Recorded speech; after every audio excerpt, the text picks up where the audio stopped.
Salam saudara sekalian yang dikasihi Tuhan. Kembali Elia Ministry hadir untuk membagikan firman pewahyuan yang dari Tuhan. Saudara yang kekasih, hidup ini diibaratkan seperti air mengalir. Maka jalani hidupmu mengalir bersama Tuhan. Sampai Tuhan menetapkan kita sebagai alatnya. Dan memakai setiap kita sebagai saluran berkat bagi banyak orang. Amin. Secara khusus menjalani panggilan hidup sebagai hamba Tuhan, hamba kebenaran, maka temukanlah rencana dan kehendaknya yang Tuhan taruh di dalam hatimu dan lakukan dengan setia. Sebab kita ini hanya hamba yang tidak berguna jika Tuhan tidak memakai kita. Maka jika kita dipercaya untuk menjadi alatnya, untuk menjadi saluran berkat, janganlah kita bermegah, tetapi kembalikan semua pengagungan, kemuliaan, kejayaan, pujian, dan ucapan syukur hanya kepada Dia yang bertahta. Amin. Tema saya kali ini adalah carilah dan temukan Tuhan di balik pandemi COVID-19. Carilah dan temukan Tuhan di balik pandemi COVID-19. Saudara yang kekasih, di sini ada 3 poin pelajaran yang Tuhan singkatkan di balik pandemi COVID-19. Yang pertama, temukanlah maksud dan tujuan di balik pandemi COVID-19. Yang kedua, temukanlah kehendaknya dan lakukan taati dengan setia. Yang ketiga, Tuhan sudah sediakan balsam di Gilead dan tabib di sana untuk kesembuhan kita. Amin. Poin yang pertama, ada 3 maksud dan tujuan di balik pandemi COVID-19. Matius 16 ayat 18 menyebutkan, engkau adalah Petrus, dan di atas batu karang ini, aku akan mendirikan jemaatku, dan alam maut tidak akan menguasainya. Jadi ketika pandemi ini terjadi, maka Tuhan sedang menggoncang fondasi iman keyakinan semua agama yang di muka bumi. Maka iman harus dibangun di atas fondasi dasar batu karang, yaitu Kristus. Jika tidak, maka ketika hujan badai datang, akan roboh, goncang, hancur. Iman adalah dasar fondasi bangunan rohani. Jika tidak dibangun di atas kebenaran, maka akan rapuh, akan goncang dan hancur. Amin. Yang kedua, pandemi yang melanda dunia memaksa semua agama menghentikan perkumpulan, pertemuan-pertemuan ritual ibadah, sekaligus menggenapi nubuat Tuhan Yesus. Saatnya akan datang dan sudah tiba sekarang bahwa semua orang akan menyembah Tuhan, tidak di gunung, tidak di Yerusalem, tetapi orang benar akan menyembah Tuhan di dalam roh dan kebenaran. Penyembahan tidak lagi berpusat, yaitu kepada tempat, bangunan, ataupun rumah ibadah, tetapi berpusat kepada pribadi, yaitu Kristus yang disembah. Penyembahan yaitu harus di mana saja, di dalam roh, di mana saja, kapan saja kita bisa menyembah. Dan ini akan menggoncang iman non-Kristen tanpa terkecuali.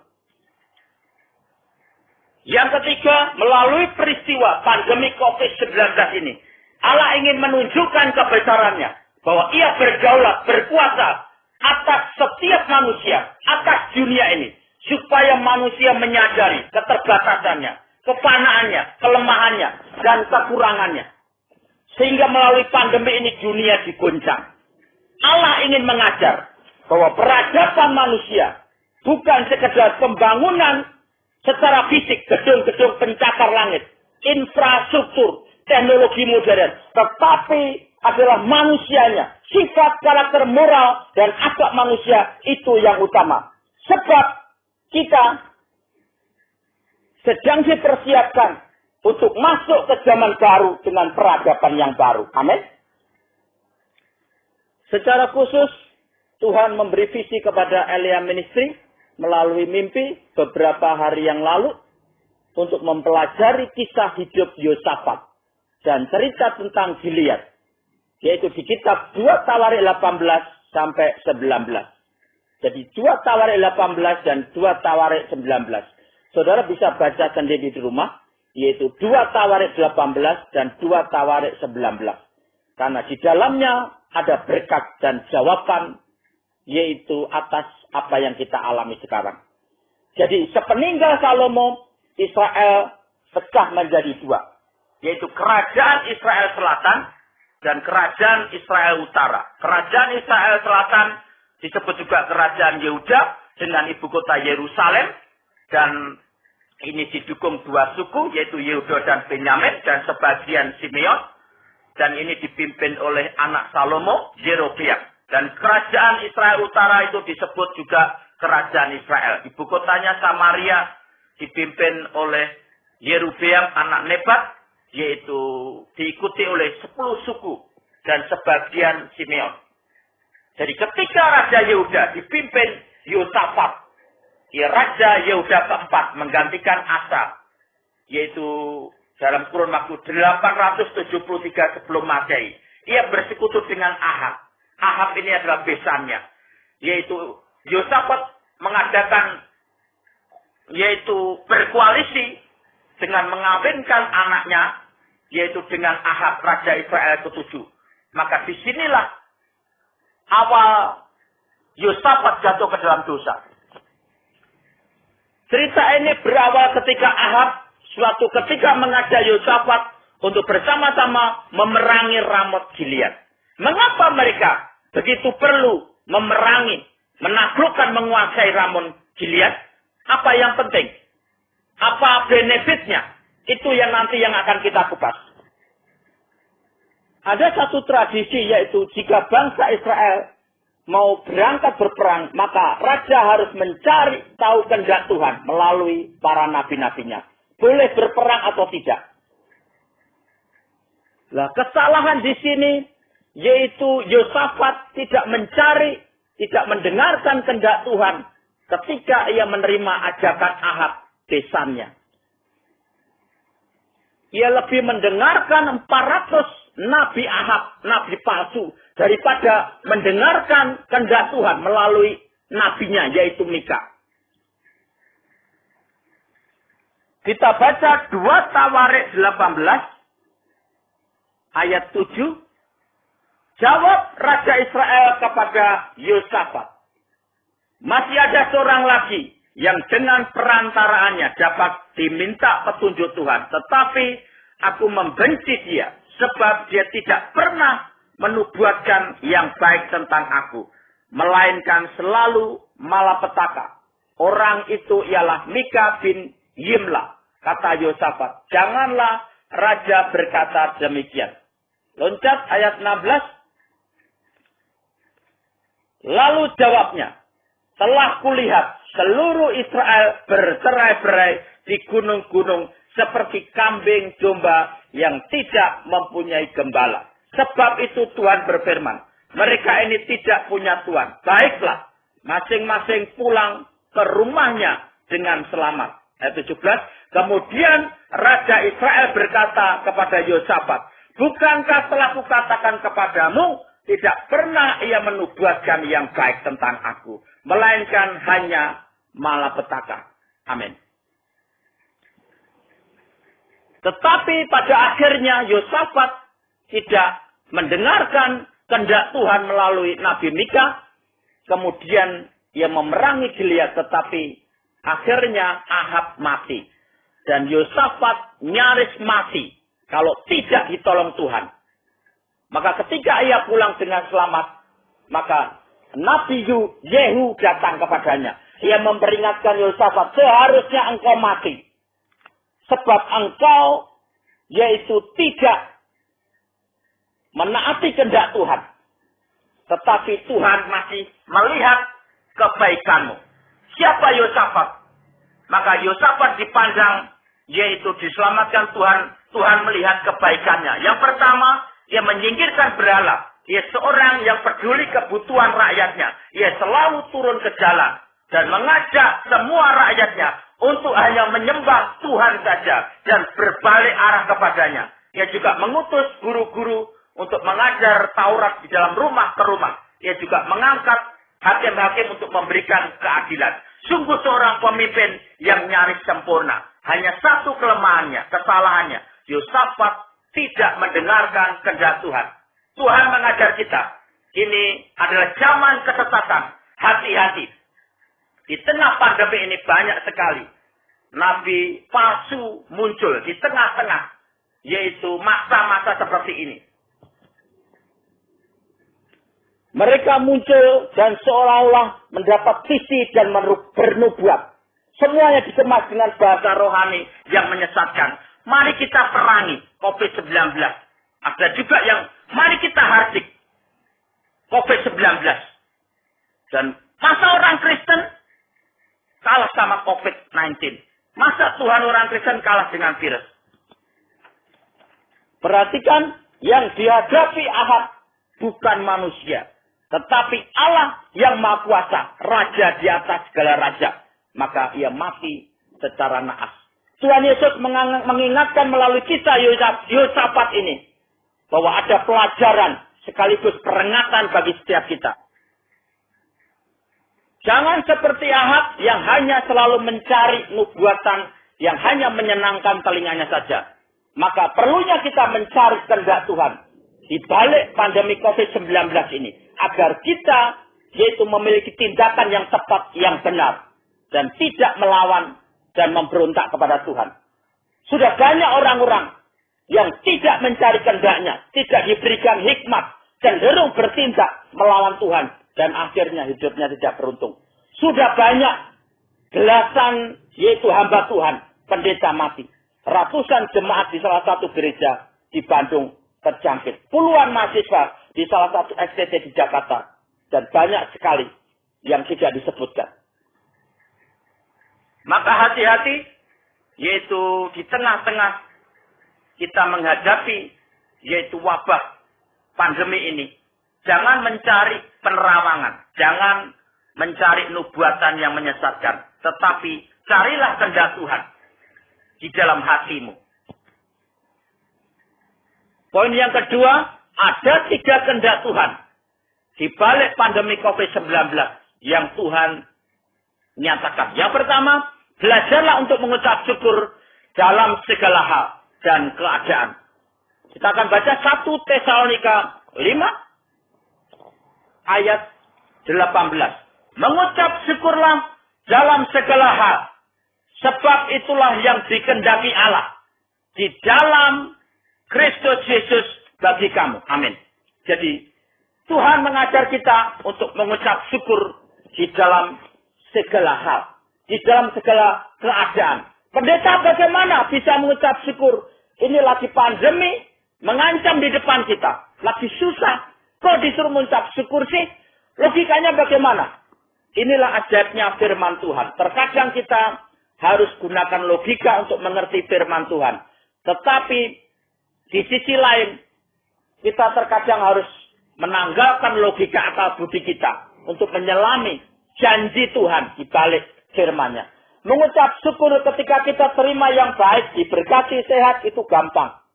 Tetapi mengucap syukur ketika kita ada masalah persoalan, yaitu lagi sakit mengalami penderitaan, seperti sekarang ini, butuh iman. Sama ketika kita biasa mengucap syukur untuk hal-hal yang sifatnya fana, jasmani, itu mudah kita lakukan. Orang dunia juga melakukannya. Tetapi belajar untuk mengucap syukur untuk sesuatu yang sifatnya kekal, yaitu didikan ajaran Tuhan melalui firman, teguran Tuhan jika kita salah, penderitaan yang kita alami supaya kita bertobat. Inilah dasar kita mengucap syukur.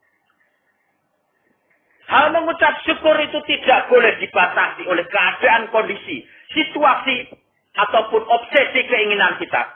Bagaimana kita bisa mengucap syukur? Belajarlah dari firman Tuhan. Allah turut bekerja untuk mendatangkan kebaikan bagi setiap kita yang mengasihi Dia. Allah turut bekerja mendatangkan kebaikan. Jadi pandemi terjadi, itu ada kebaikan. Untuk kebaikan kita. Sebab ada rencana Tuhan di dalamnya. Supaya saudara dan saya melalui peristiwa ini sungguh-sungguh bertobat. Berbalik arah kepada Tuhan. Amin. Jadi doa, pujian, ucapan syukur harus terus mengalir dari dalam hati kita. Bukan untuk semua hal yang baik yang kita terima. Tetapi atas dasar bahwa Allah itu baik. Bukan untuk kenyamanan jasmani, berkat-berkat jasmani. Tetapi Karena kita mengenal Dia. Bahwasanya kasih setia Allah untuk selama-lamanya. Allah itu baik. Tetapi jika yang kita alami tidak baik, sesungguhnya Tuhan punya rencana, punya maksud untuk kebaikan kita. Maka kita harus mencari kehendak Tuhan. Maka Tuhan akan menyatakan itu. Dan Tuhan mengajar sore hari ini. Dan kalau kita mengenal siapa Tuhan yang kita sembah. Sama seperti halnya, yaitu Tuhan Yesus mengenal siapa Bapa. Maka tidak ada alasan kita untuk mengeluh, khawatir, takut atas pandemi ini. Tetapi ketika kita membangun kedekatan, membangun relasi dengan Tuhan, maka Tuhan akan hadir, memberikan kita urapan, memberikan kita damai sukacita. Dan kalau kita mengerti hal ini, pasti kita selalu mengucap syukur. Filipi 4 ayat yang ke-6. Janganlah hendaknya kamu khawatir tentang apapun juga. Tetapi nyatakanlah dalam segala hal keinginanmu kepada Allah. Dalam doa dan permohonan dengan ucapan syukur. Amin. Yang kedua, melakukan ajaran Tuhan dan mempraktekkan hukum cinta kasih. Yohanes 4 ayat 34 menyebutkan Yesus berkata, makananku ialah melakukan kehendak Bapa. Maka kita pun dipanggil untuk melakukan kehendak Dia. Amin. Tuhan Yesus mengajar kita untuk mempraktekkan hukum cinta kasih. Kasihilah Tuhan Allahmu dengan segenap hatimu, dengan segenap jiwamu, dan dengan segenap kekuatanmu. Kasihilah sesamamu manusia seperti dirimu sendiri. Inilah hukum yang utama. Tuhan mau kita mempraktekkan apa yang Tuhan ajarkan. Makananku ialah melakukan kehendak Bapa. Tuhan Yesus berkata.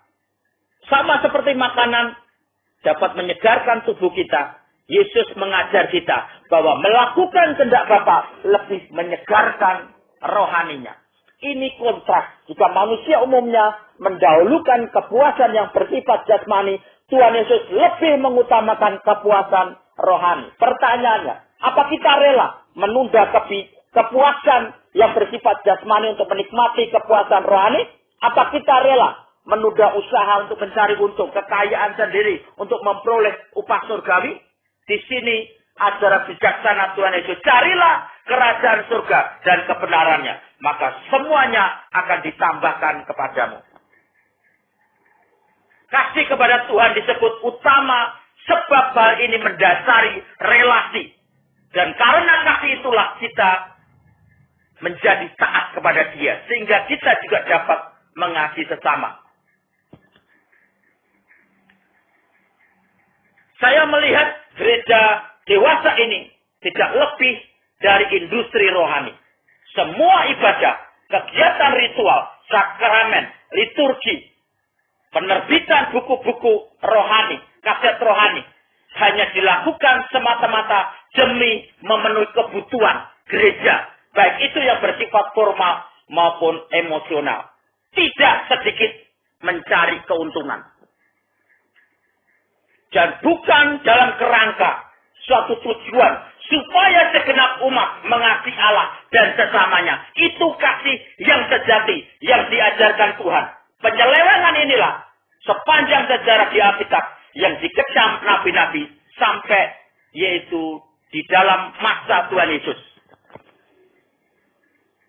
Semua kegiatan rohani di dalam gereja memang bagian yang dipakai Allah untuk menjadi berkat bagi umatnya. Ya, tetapi orientasinya, tujuannya bukan untuk memenuhi kebutuhan, ekspektasi gereja yang bersifat formal dan emosional. Tetapi jauh lebih utama, supaya semua umat semakin bertambah mengasihi Tuhan dan sesamanya.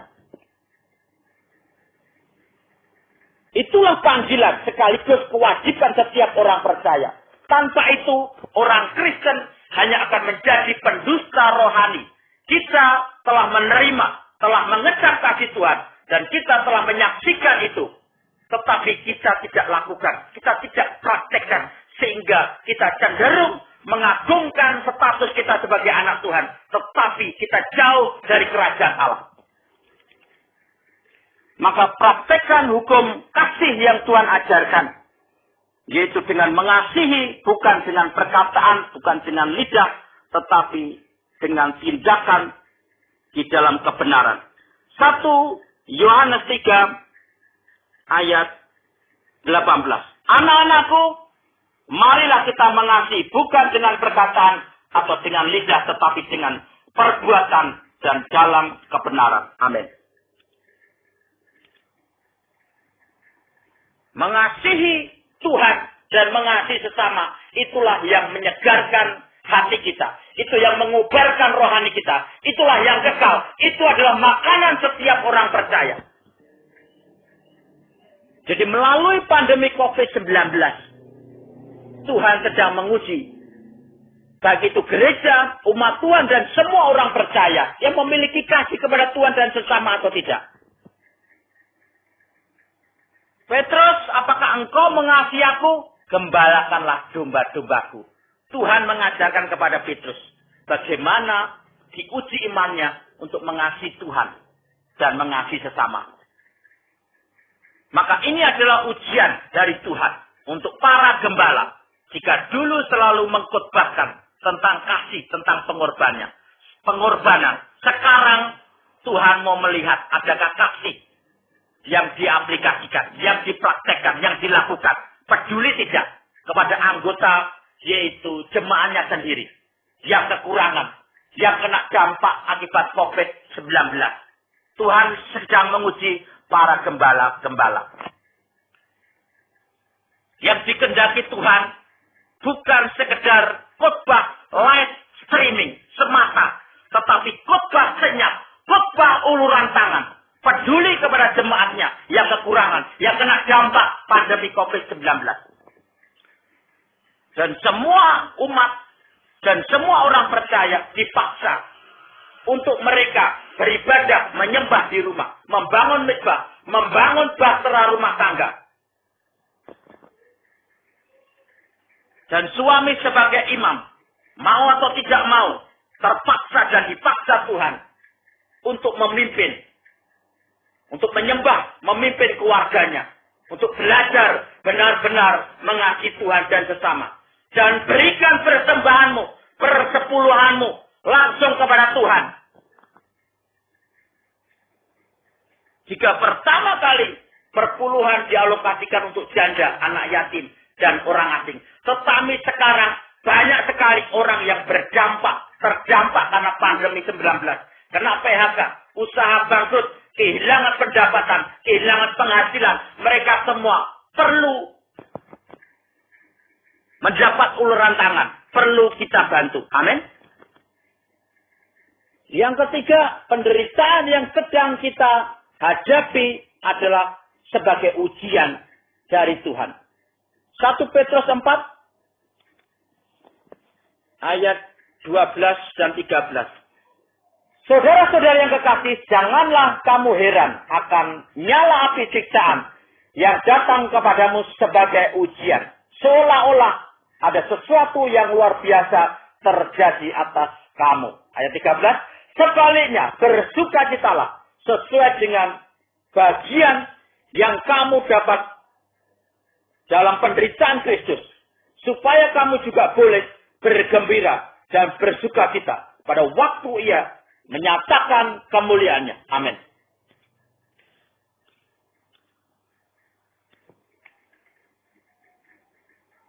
Jadi hidup kita di dalam dunia ini diibaratkan seperti sekolah, pendidikan iman. Ketika kita nanti mati, kita harus lulus pendidikan iman.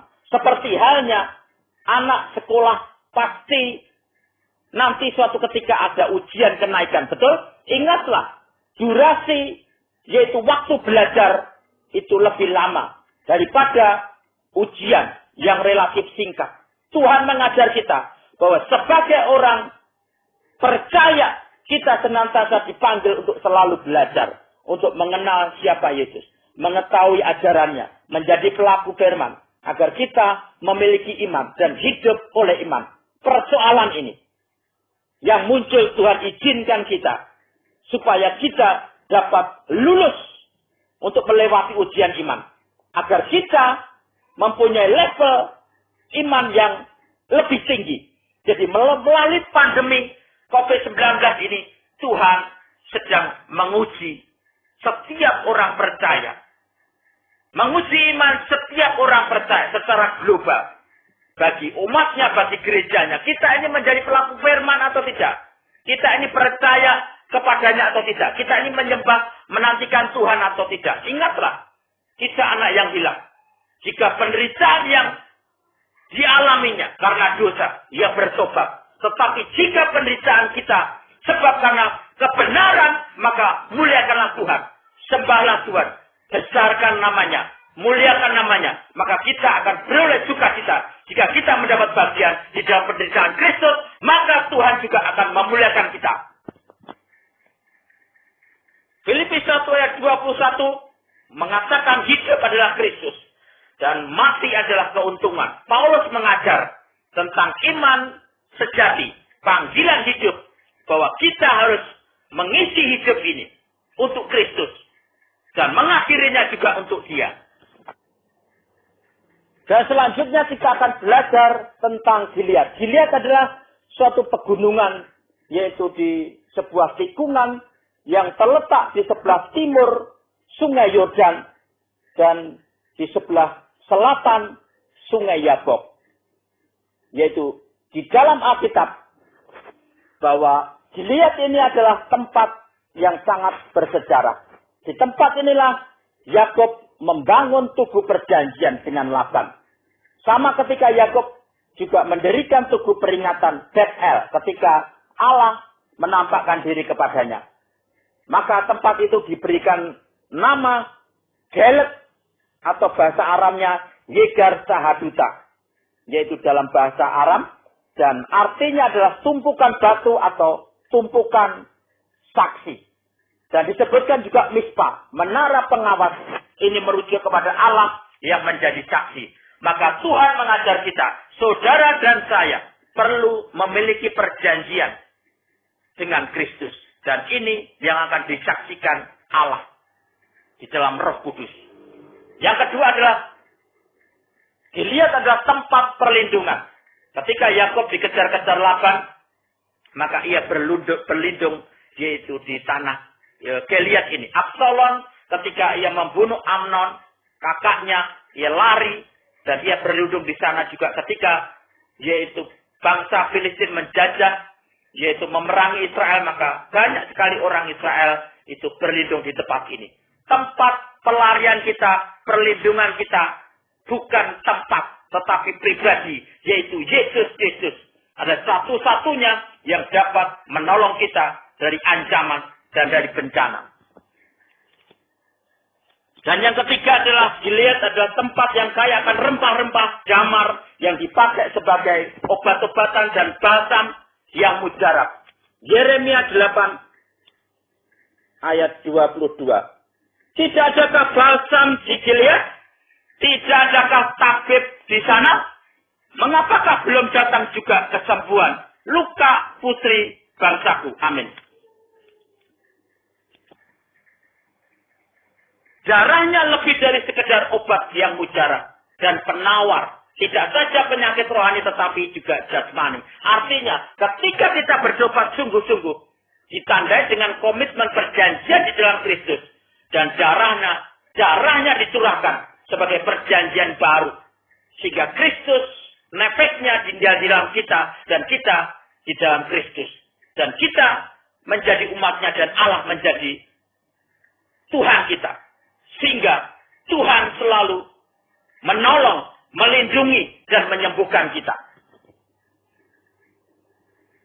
Ketika Yehuda dipimpin oleh Asa, bapaknya Yosafat, ia disebut tidak lagi memiliki komitmen perjanjian dengan Allah, yaitu dengan bersekutu dengan Raja Aram, Raja negeri Aram, yaitu Ben-Hadad, yaitu dengan imbalan emas dan perak.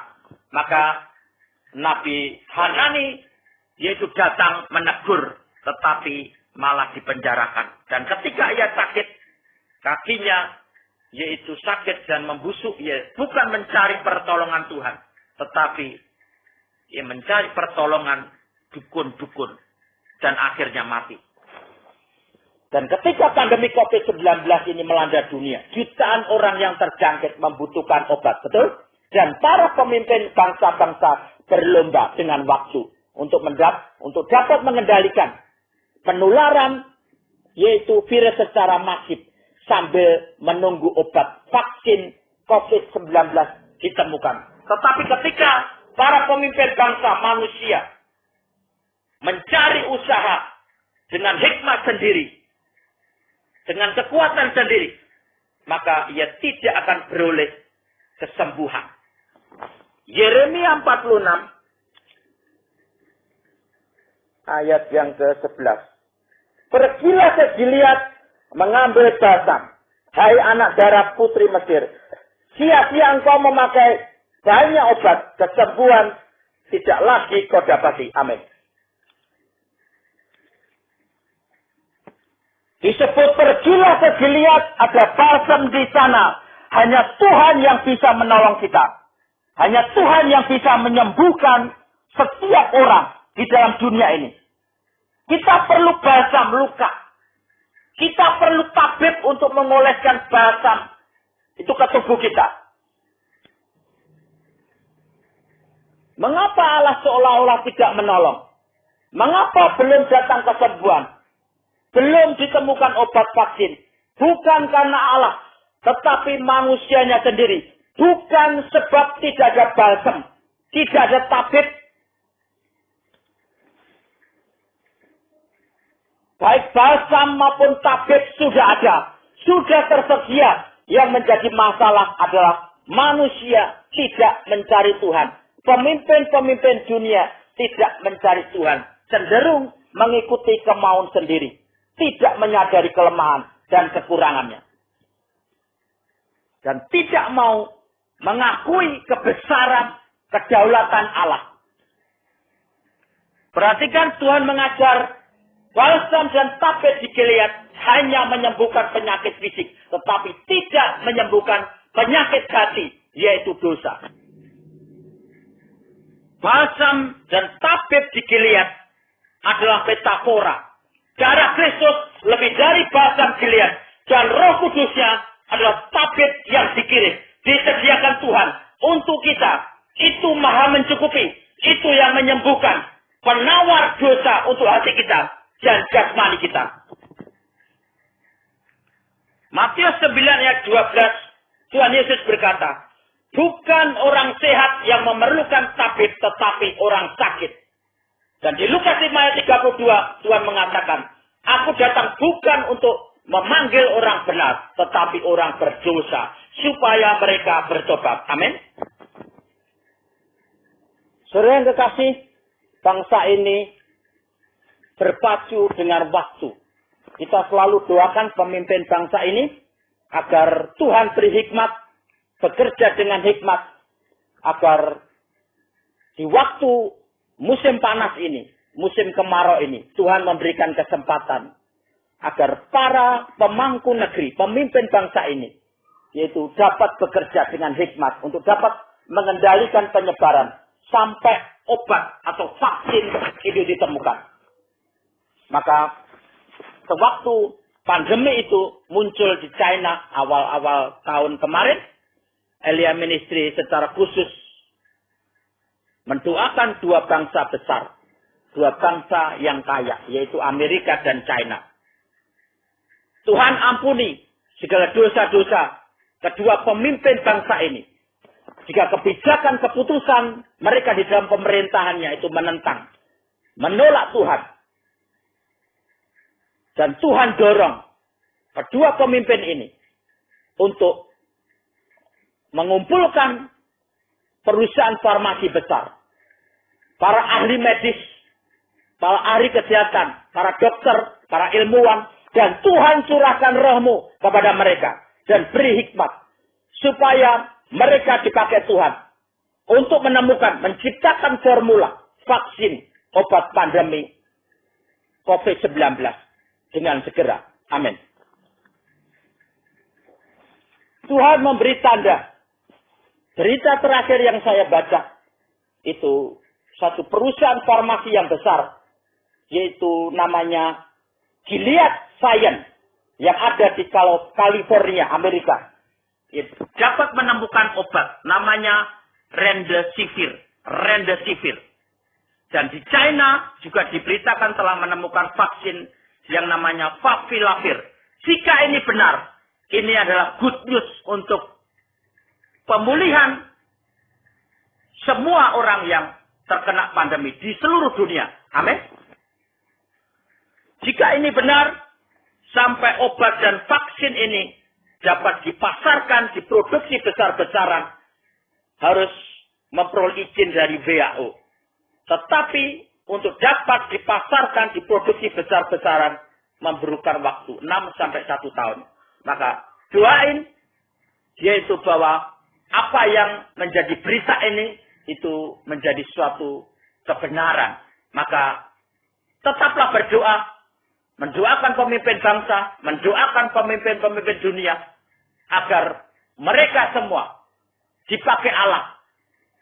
Mereka semua merendahkan diri atas kelemahannya. Dan mereka semua senantiasa dicurahkan Roh Kudus. Semua pemangku-pemangku, yaitu pemimpin dunia, itu dapat memperoleh jawaban pertolongan melalui penemuan, yaitu obat maupun vaksin pandemi COVID-19. Amin. Bagian kita lakukan semua apa yang Tuhan nyatakan kehendaknya, lakukan dengan setia. Kita selalu berdoa, mendoakan pemimpin-pemimpin bangsa, pemimpin-pemimpin negeri kita, agar diberikan hikmat, diberikan kerendahan hati, diberikan yaitu suatu pola untuk dapat mengendalikan penyebaran yaitu pandemi COVID-19 ini. Sampai obat itu benar-benar yaitu disahkan, memperoleh izin WHO dan diproduksi besar-besaran, dan semua bangsa akan memperoleh obat penawar secara global. Amin. Secara khusus kita harus mendoakan pemimpin negeri ini, baik dari presiden maupun pemimpin-pemimpin daerah, gubernur maupun wali kota, bupati, agar mereka diberikan kuasa untuk dapat bekerja dengan hikmat, untuk dapat mengendalikan pandemi. Karena jika pandemi ini yaitu tidak dapat dikendalikan atau pemerintah tidak dikasih hikmat, maka krisis kesehatan ini akan diikuti dengan krisis keamanan dan krisis kelaparan. Maka kita punya cukup waktu untuk menopang negeri ini, menopang bangsa kita, pemimpin-pemimpin ini, agar diberikan hikmat, dicurahkan hikmat, agar mereka semua dapat bekerja secara maksimal untuk mengendalikan. Dan kita berdoa, inilah yaitu masa kita dipersiapkan. Tuhan akan mempersiapkan kita untuk masuk di dalam kehidupan zaman yang baru, peradaban yang baru. Tuhan mau setiap anak-anaknya, umatnya, memiliki mental Kristus, memiliki moral yang benar, memiliki sifat karakter yang Tuhan ajarkan, agar kita semua yaitu memperoleh perkenanan Allah. Dan Tuhan akan membawa kita melewati masa-masa sulit. Dan Tuhan janjinya masa depan yang penuh pengharapan sudah terbentang di depan sana. Dan saudara dan saya akan dibawa serta untuk kita melihat hari yang baru, zaman yang baru, peradaban yang baru.